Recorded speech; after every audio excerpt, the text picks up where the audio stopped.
Diamond public high school पन्ना से science study में मैं विनू सक्सेना आप सभी का स्वागत करती हूँ। बच्चों, आज हम पाठ 3 के आगे के कुछ महत्वपूर्ण प्रश्न हल करेंगे। तो यहाँ पर प्रश्न क्रमांक 15 धातुओं की संक्षारण रोकने की 2 विधियों को लिखिए।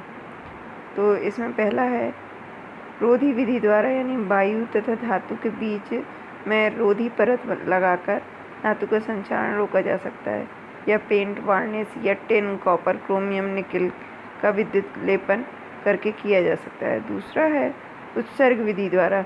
इस प्रक्रिया में जिंक की परत से उस तत्व को ढककर उस धातु का संक्षारण रोका जा सकता है। इस प्रक्रिया को गैल्वनीकरण या एसिड लेपन कहते हैं। अगला है एसिड लेपन या जस्तीकरण क्या है? गैल्वनीकरण किसे कहते हैं? किसी धातु पर जस्ता लेपन की प्रक्रिया को जस्तीकरण या गैल्वनीकरण कहते हैं।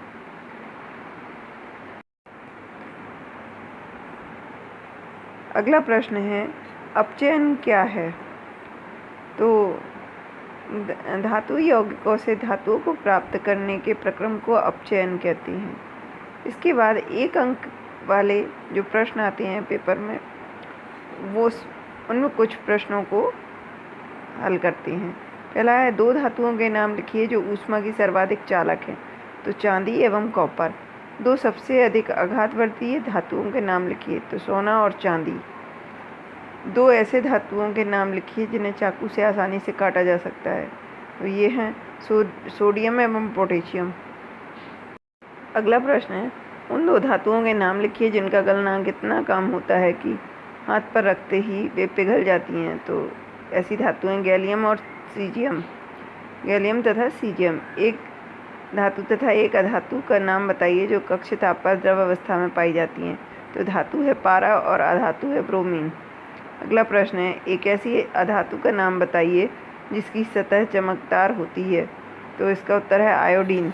इधर आयोडीन डाब पे बड़ी ई की मात्रा चढ़ानी है। इसके बाद अगला प्रश्न है धातु एवं अधातुएं किस प्रकृति के ऑक्साइड बनाती हैं। तो धातु क्षारकीय ऑक्साइड तथा अधातुएं अम्लीय ऑक्साइड बनाते हैं।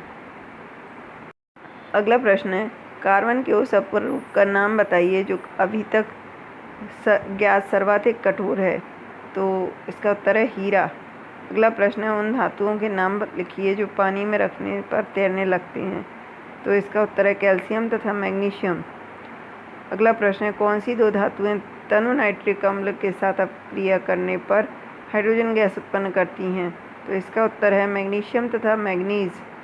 सोडियम तथा पोटेशियम धातु को केरोसिन में इधर की केरोसिन लिखा है, इसमें कापे आई की मात्रा यानी 2 मात्राएं चढ़ानी है में डुबोकर रखा जाता है।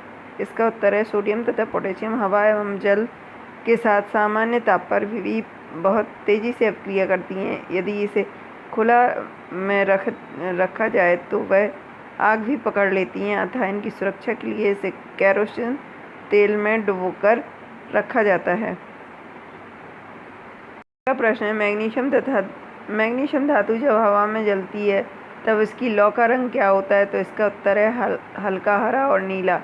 2 धातुओं के नाम बताइए जो पानी से अपक्रिया नहीं करती लेकिन भाप से अपक्रिया करती हैं। तो ये हैं एल्युमिनियम तथा आयरन। अगला प्रश्न है सोडियम क्लोराइड में किस प्रकार का आबंध होता है। इधर पिक्का और लिखना पड़ेगा। इसका उत्तर है आयनिक आबंध। अगला प्रश्न है निम्न रासायनिक अपक्रिया में अपचायक का नाम बताइए। तो यहाँ है एल्युमिनियम।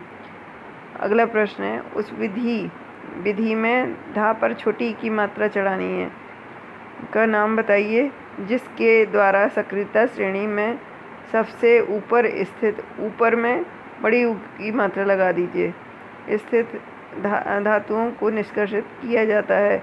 तो वह विधि है विद्युत अपघटनी अपचयन विधि। प्रश्न है धातुओं के निष्कर्षण में सामान्यतः उपयोग में लाए जाने वाले सस्ते अपचायक का नाम लिखिए। तो इसका उत्तर है कार्बन। विद्युत अपघटनी परिष्करण में अशुद्ध धातु से बनी इलेक्ट्रोड कौन सी तथा शुद्ध धातु से बनी इलेक्ट्रोड कौन सी है। तो इसका उत्तर है अशुद्ध धातु से बनी इलेक्ट्रोड एनोड बनाते हैं, शुद्ध धातु से बनी इलेक्ट्रोड को कैथोड बनाया जाता है। अगला प्रश्न है, तांबे के विद्युत अपघटनी परिष्करण में उपयोग होने वाले विद्युत अपघट्य का नाम लिखिए। तो इसका उत्तर है अम्लीकृत कॉपर सल्फेट का विलयन। इधर सल्फेट में आधा ला होता है। अगला प्रश्न है, सीसा तथा टिन से बने मिश्र धातु का नाम लिखें। इधर टिन लिखा हुआ है, टापे छोटी की मात्रा लिखनी है। इसका उत्तर है सोल्डर। सोल्डर का उपयोग लिखिए। इसका उपयोग विद्युत तारों की परस्पर वेल्डिंग के लिए किया जाता है। अगला प्रश्न है, शुद्ध सोने का उपयोग आभूषण बनाने के लिए क्यों नहीं किया जाता है। इसका उत्तर है शुद्ध सोना 24 कैरेट होता है तथा यह काफ़ी नर्म होता है, इसलिए शुद्ध सोने का उपयोग आभूषण बनाने के लिए नहीं किया जाता है। अगला प्रश्न है, शुद्ध सोने को आभूषण बनाने योग्य कैसे बनाते हैं। शुद्ध सोने में 2% तांबा मिलाकर कठोर बनाया जाता है, क्योंकि शुद्ध सोना आभूषण बनाने योग्य नहीं होता है, यह बहुत नर्म होता है। अगला प्रश्न है, सक्रियता श्रेणी में नीचे आने वाले धातुओं के अयस्क निष्कर्षण किया जाता है गर्म करके। अगला प्रश्न है, स्टेनलेस स्टील के 2 गुण लिखिए तथा इनको बनाने में कार्बन क्यों मिलाया जाता है। तो इसका उत्तर है यह कठोर होता है, इसमें जंग नहीं लगता। कार्बन मिलाने से यह अत्यधिक कठोर हो जाता है, इसलिए इसको बनाने में कार्बन मिलाया जाता है। अगला प्रश्न है, एक तत्व ए ऑक्सीजन के साथ अपक्रिया करने पर ऑक्साइड बनाता है, जिसका पानी में विलयन लाल लिटमस को नीला कर देता है।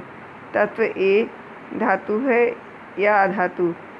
तो इसका उत्तर होगा धातु, चूँकि लाल लिटमस को नीला करने का गुण क्षारकीय होता है और धातु के ऑक्साइड की प्रकृति क्षारकीय होती है, अतः ए एक धातु है। तो बच्चों, आज के वीडियो में बस इतना ही। आगे की वीडियो में हम अगला पार्ट हल करेंगे।